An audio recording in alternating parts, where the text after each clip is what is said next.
नमस्कार, आप देख रहे हैं CWB Hindi news.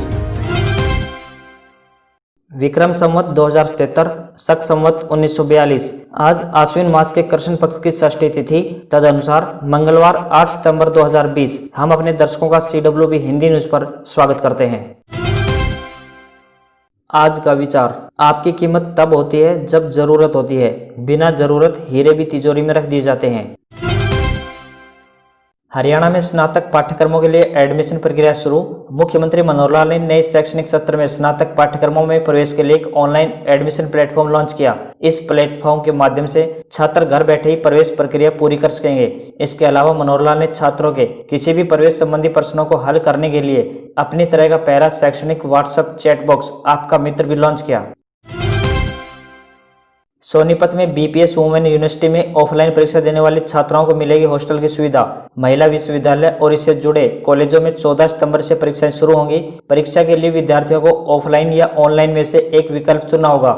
Offline mode का विकल्प चुनने वाली छात्राओं को हॉस्टल की सुविधा प्रदान की जाएगी, लेकिन परीक्षा के दौरान छात्रावास में रहना अनिवार्य नहीं होगा।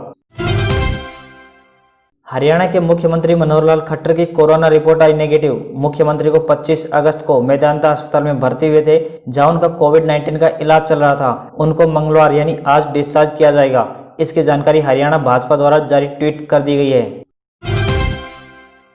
फतेहाबाद के किसान ने कोरोना काल में नर्सरी तैयार कर आर्थिक सबलता के लिखी इबारत। टोहना रोड भूना निवासी विजय कुमार व उनके बेटे वरुण धारणिया ने कोरोना काल में अमरूद पौधों की नर्सरी तैयार कर लाखों की कमाई की। उन्होंने बागवानी से अपने खेत में अमरूद के पौधे तैयार किए और हिसार सफेदा की कलमी बनाने में कड़ी मेहनत करके मोटा मुनाफा कमाया है। कोरोना काल में आसपास के जिलों में पौधों की आपूर्ति कर 39 लाख रुपए अर्जित किए। इनका कहना है कि बागवानों को अपेक्षाकृत कम लागत में उन्नत हिसार सफेदा नस्ल के पौधे उपलब्ध करा रहे हैं। इसके साथ ही उन्होंने 18 युवकों को रोजगार भी उपलब्ध करवाया है। बच्चे नहीं पढ़ेंगे मस्ती की पाठशाला, रिमझिम बरसे पानी आदि पाठ। कोरोना के कारण शिक्षण संस्थान बंद हैं। फिलहाल बच्चों को ऑनलाइन पढ़ाया जा रहा है। लंबे समय से स्कूल न खुलने के कारण बच्चों की चिंताएं बढ़ती जा रही थी। इसका समाधान करते हुए शिक्षा निदेशालय ने 1ली से 5वीं तक की कक्षाओं का 30% सिलेबस कम कर दिया है। विषयवार कई पाठ्यक्रम हटाए गए हैं। गणित में 1ली कक्षा से 9, दूसरी कक्षा से 13, तीसरी कक्षा से 6, चौथी से 4 और 5वीं कक्षा से 5 पाठ हटाए गए हैं। कोरोना काल में दिव्यांग छात्रों को दाखिले के लिए कॉलेज आने की आवश्यकता नहीं होगी। दिव्यांग छात्रों को दाखिला लेने के लिए हेल्पलाइन नंबर पर मिस कॉल देनी होगी। मिस कॉल वाले नंबर पर छात्र के पास दोबारा फोन आएगा और छात्र से जानकारी पूछकर उसे पंजीकृत कर दिया जाएगा। उनके लिए उच्चतर शिक्षा निदेशालय ने समावेशी प्रवेश योजना बनाई है। इसके तहत दिव्यांग छात्रों को दाखिला फॉर्म भरने सहित विभिन्न जानकारियां एक मिस कॉल करने पर दे दी जाएंगी। कंगना को मिली Y+ सुरक्षा, अनिल विज ने किया अमित शाह का धन्यवाद। अभिनेता सुशांत सिंह राजपूत की मौत के मामले की निष्पक्ष जांच की मांग तथा मुंबई पुलिस और बॉलीवुड हस्तियों पर विवादित टिप्पणियों को लेकर सुर्खियों में छाई अभिनेत्री कंगना रनौत को Y+ श्रेणी की सुरक्षा दी गई है। कंगना को यह सुरक्षा गृह मंत्रालय द्वारा प्रदान की गई है। इस सुरक्षा के लिए हरियाणा के गृह मंत्री अनिल विज ने ट्वीट कर देश के गृह मंत्री अमित शाह का धन्यवाद किया है। वायुसेना की शान बनेगा राफेल, 10 सितंबर को एयरफोर्स में होगा शामिल। क्षेत्र में शक्ति संतुलन को बदलने की ताकत रखने वाले ये विमान फ्रांस से खरीदा गया है। वायुसेना के लिए तुर्क का इक्का माने जाने वाले 5 राफेल विमानों की पहली खेप गत जुलाई में भारत आई थी। वायुसेना की ओर से आधिकारिक तौर पर पुष्टि की गई है कि इन विमानों को 10 सितंबर को अंबाला वायुसेना स्टेशन में वायुसेना में औपचारिक रूप से शामिल किया जाएगा। रक्षा मंत्री राजनाथ सिंह और फ्रांसीसी रक्षा मंत्री फ्लोरेंस पार्ले भी इस मौके पर हरियाणा के अंबाला स्थित वायुसेना स्टेशन में मौजूद रहेंगे। वायुसेना ने 59,000 करोड़ रुपए की लागत से फ्रांस से 36 राफेल लड़ाकू विमान खरीद का सौदा किया है। हरियाणा के कॉलेजों और विश्वविद्यालयों में शुरू हो गई दाखिला प्रक्रिया। ऑनलाइन करें आवेदन। कॉलेज विश्वविद्यालयों में विद्यार्थियों को घर बैठे मिलेगा दाखिला। मुख्यमंत्री ने उच्च शिक्षा विभाग की कई योजनाओं का शुभारंभ किया। व्हाट्सएप चैट बॉक्स भी विकसित किया गया। ऑनलाइन दाखिले की प्रक्रिया 21 सितंबर तक चलेगी। इसके बाद 22 से 25 सितंबर तक ऑनलाइन आए आवेदनों की जांच की जाएगी। पहली लिस्ट 26 सितंबर को जारी की जाएगी। फिर दाखिला और आवेदन शुल्क 29 सितंबर तक जमा कराए जा सकेंगे। दूसरी मेरिट लिस्ट 30 सितंबर को जारी होगी। दाखिला और आवेदन शुल्क अगले महीने 1 से 5 अक्टूबर तक जमा कराए जा सकेंगे। किसानों के लिए जरूरी खबर। मेरी फसल मेरा ब्यौरा पोर्टल पर बाजरा का 10 व अन्य खरीफ फसलों का पंजीकरण 15 तक करवा सकते हैं। हरियाणा में बाजरा उत्पादक किसान जिन्होंने अब तक मेरी फसल मेरा ब्यौरा योजना के तहत पंजीकरण यानी रजिस्ट्रेशन नहीं करवाया है, वे अब 10 सितंबर 2020 तक पोर्टल पर अपनी फसल का विवरण अपलोड कर सकते हैं। रेलवे ने की 12 सितंबर से 40 जोड़ी स्पेशल ट्रेनें चलाने की घोषणा। 4 हरियाणा से गुजरेंगी। 2 जोड़ी ट्रेनें अंबाला कैंट रेलवे स्टेशन से निकलेंगी। ट्रेनों में रिजर्वेशन 10 सितंबर से शुरू कर दी जाएगी। 12 सितंबर से चलने वाली स्पेशल ट्रेनों में हरियाणा की हिस्से 4 जोड़ी ट्रेनें हैं, जिनमें कुरुक्षेत्र खजुराहो एक्सप्रेस यह ट्रेन प्रतिदिन चलेगी। डिब्रूगढ़ अमृतसर एक्सप्रेस प्रत्येक मंगलवार व शुक्रवार को चलेगी। भिवानी कानपुर एक्सप्रेस प्रतिदिन चलेगी। इसके अलावा फिरोजपुर धनबाद किसान एक्सप्रेस ट्रेन शामिल है, जो प्रतिदिन चलेगी। कोरोना टेस्टिंग का आंकड़ा 5 करोड़ के पार। इनमें 8.47% लोग संक्रमित पाए गए।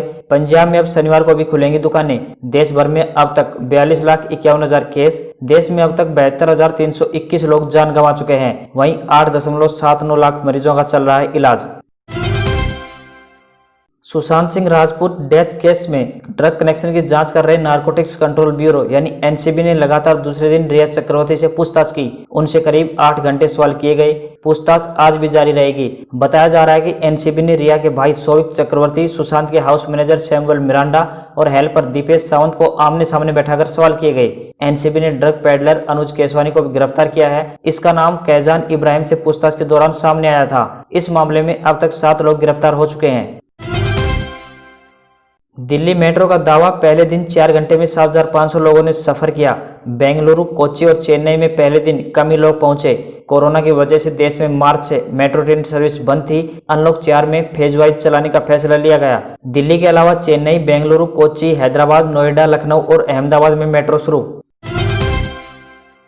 रक्षा क्षेत्र में भारत की बड़ी कामयाबी। भारत ने हाइपरसोनिक टेक्नोलॉजी हासिल की। ऐसा करने वाला भारत दुनिया का चौथा देश बना। 5 साल में देश में ही बनेगी हाइपरसोनिक मिसाइल। डीआरडीओ ने सोमवार सुबह ओडिशा के बालासोर स्थित एपीजे अब्दुल कलाम रेंज पर हाइपरसोनिक टेक्नोलॉजी डेमोन्स्ट्रेटर व्हीकल को टेस्ट किया गया। टेस्टिंग की प्रक्रिया करीब 5 मिनट तक चली। भारत से पहले अमेरिका, रूस और चीन हाइपरसोनिक टेक्नोलॉजी तैयार कर चुके हैं। हाइपरसोनिक टेक्नोलॉजी को डीआरडीओ ने तैयार किया है।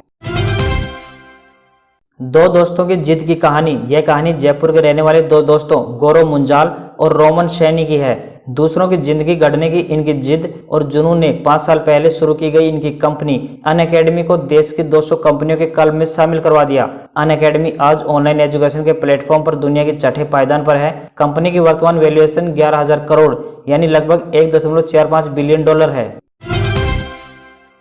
US open world number 1 Serbia के जोकोविच 140 साल के इतिहास में डिस्क्वालीफाई होने वाले तीसरे खिलाड़ी। महिला ऑफिशियल को बॉल हिट करने के कारण बाहर। सर्बिया के जोकोविच का यह प्री क्वार्टर फाइनल मुकाबला स्पेन के पबेले कैरेनो बस्टो से चल रहा था। जोकोविच इसमें पहले सेट में 5-6 से पीछे थे। इसी झुंझलाहट में उन्होंने एक शॉट मारा जो सीधे महिला अधिकारी को गर्दन में जाकर लगा। इसके बाद मैच रेफरी ने आपस में चर्चा करने के बाद जोकोविच से भी चर्चा की और जोकोविच को डिस्क्वालीफाई कर दिया गया।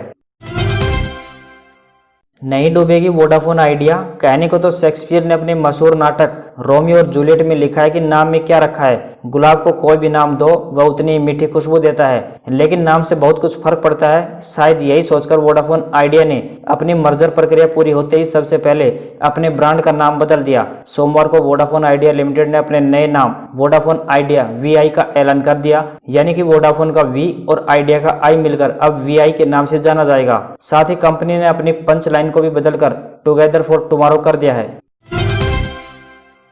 बाजार हल्की बढ़त के साथ बंद, लेकिन बैंक, ऑटो और इंफ्रा सेक्टर में रही गिरावट। सोमवार को कारोबार के पहले दिन BSE यानी बॉम्बे स्टॉक एक्सचेंज 60 अंक ऊपर 38,417.23 पर और निफ्टी 40 अंक बढ़त के साथ यानी 11,373.80 पर बंद हुआ। सोने की कीमतें 150 रुपए बढ़कर 50,828 रुपए प्रति 10 ग्राम तक पहुंची, तो वहीं चांदी 704 रुपए बढ़कर 67,970 रुपए प्रति किलोग्राम हुई।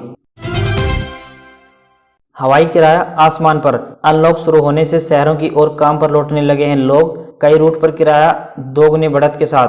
वाराणसी मुंबई रूट पर एयर इंडिया में टिकट ही नहीं। दिल्ली से पटना जाने पर अगर एक यात्री का हवाई टिकट 3500 रुपए है, तो उसी रूट पर वापसी के समय यात्री को 8,000 रुपए का भुगतान करना पड़ रहा है। छोटे शहरों से मेट्रो सिटी की ओर जाने वाली फ्लाइट्स को लेकर डिमांड बढ़ी है। खुद का बिजनेस शुरू करने के लिए सरकार बिना किसी गारंटी के दे रही 10 लाख रुपए का लोन। बताना होगा अपना बिजनेस प्लान। इसके तहत कोई भी व्यक्ति अपना व्यवसाय शुरू करने के लिए लोन ले सकता है। इस योजना का उद्देश्य रेहड़ी पटरी वाले से लेकर छोटे कारोबारी को बिना किसी गारंटी के लोन मुहैया कराना है। मुद्रा लोन की खास बात यह है कि इसमें कोई निश्चित ब्याज दर नहीं है। अलग अलग बैंक लोन पर अलग अलग दर से ब्याज वसूल कर सकते हैं। दर का निर्धारण कारोबार की प्रकृति और उससे जुड़े जोखिम के आधार पर तय होता है। वैसे आमतौर पर 10 से लेकर 12% सालाना ब्याज दर रहती है। देसी नेविगेशन जो आपको सड़क के गड्ढों और ब्रेकर के बारे में भी बताएगा। सड़क पर पानी भरा है तो करेगा अलर्ट। भारत की tech company intense movie private limited ने एक ऐसा नेविगेशन ऐप तैयार किया है जो आपको रास्ता दिखाने के साथ साथ कई मौकों पर अलर्ट भी करेगा। जी हाँ, ये ऐप सड़क पर आने वाले गड्ढों, जल भराव, ट्रैफिक, ब्रेकर, स्पीड कैमरों जैसी कई बातों का अलर्ट देगा। इंटेंस मूवी प्राइवेट लिमिटेड की गुरुग्राम और कोयम्बटूर टीम ने तैयार किया है यह ऐप का बीटा वर्जन एंड्रॉयड यूजर्स के लिए गूगल प्ले स्टोर पर लॉन्च कर दिया गया है। मोस्ट डिमांडिंग कार ने मारुति बलेनो और ने हुंडई क्रेटा। अगस्त में स्विफ्ट कार को लोगों ने सबसे ज्यादा खरीदा। इसने ऑल्टो और वैगनर को भी पीछे छोड़ा। अगस्त 2020 में मारुति की सबसे ज्यादा कार बिकी, जिसमें Swift, Alto, WagonR, Dzire, Baleno, Ertiga, Eeco, Brezza, Celerio, Espresso व इग्निस शामिल हैं। अगस्त 2020 में जिन टॉप 25 कारों की सबसे ज्यादा डिमांड रही, उनमें मारुति के 11 मॉडल शामिल हैं। अब जियो की राह पर चला एयरटेल। एयरटेल ने लॉन्च किया नए extreme fibre broadband plan. Unlimited data के साथ 4K टीवी बॉक्स और पेड OTT एप्स की मेंबरशिप समेत अन्य सुविधाएं फ्री। एयरटेल के नए ब्रॉडबैंड प्लान में एयरटेल एक्सट्रीम बंडल के तहत लॉन्च हुए हैं। इस प्लान का फायदा एयरटेल के मौजूदा 25 लाख एयरटेल ग्राहकों को मिलेगा। एयरटेल एक्सट्रीम बंडल 7 सितंबर से ग्राहकों के लिए उपलब्ध है। एयरटेल ने 499 रुपए की शुरुआती कीमत में ब्रॉडबैंड प्लान लॉन्च किए हैं। नए प्लान में 1 Gbps तक की स्पीड ऑफर की जा रही है। अपने स्मार्टफोन पर लेना चाहते हैं IPL का मजा, तो जियो और एयरटेल के इन प्लान में मिल रहा है डिज्नी प्लस हॉटस्टार VIP का subscription. Airtel Disney plus Hotstar VIP subscription वाले 3 प्लान ऑफर कर रही है। जियो इसी तरह के VIP सब्सक्रिप्शन वाले 4 प्लान ऑफर कर रही है। इस साल इंडियन प्रीमियर लीग यानी IPL 19 सितंबर से शुरू होगा। टीवी चैनल के अलावा क्रिकेट प्रेमी अपने स्मार्टफोन पर भी IPL देखते हैं। आप डिज्नी प्लस हॉटस्टार VIP पर भी IPL देख सकते हैं।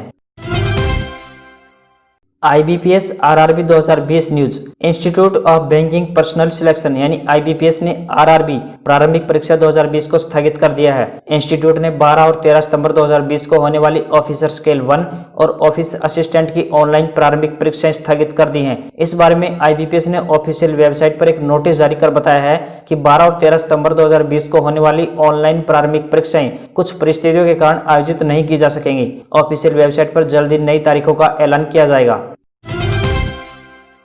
3 चरणों में आयोजित होगी NTPC ग्रुप डी की भर्ती परीक्षा।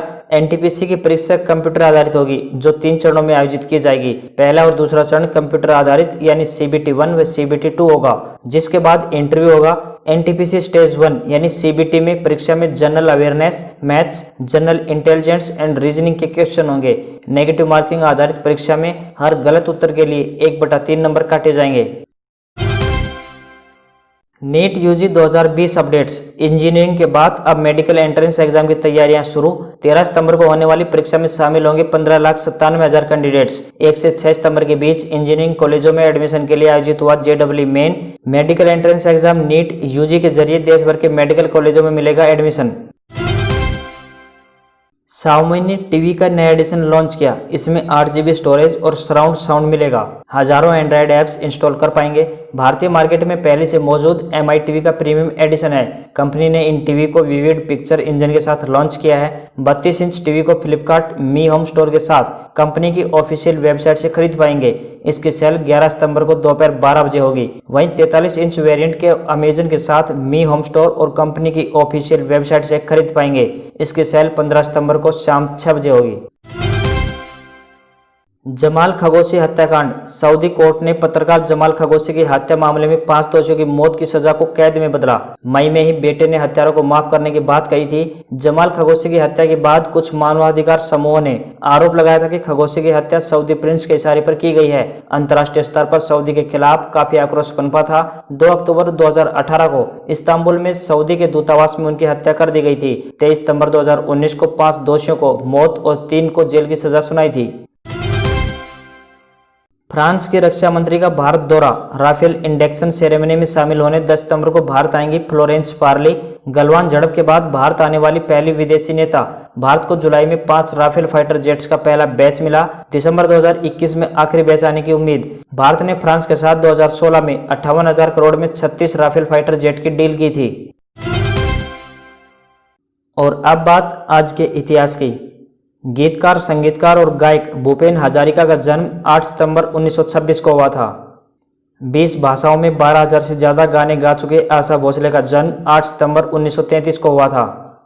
प्रसिद्ध स्वतंत्रता सेनानी और लोकसभा के प्रभावशाली सदस्य रहे फिरोज गांधी का निधन 8 सितंबर 1960 को हुआ था।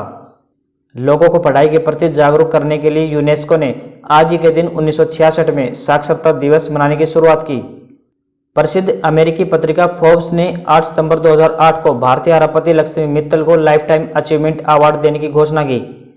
और अंत में सबसे महंगे वकील राम जेठमलानी की मृत्यु 8 सितंबर 2019 को नई दिल्ली में उनके घर सुबह 7:45 पर हुई।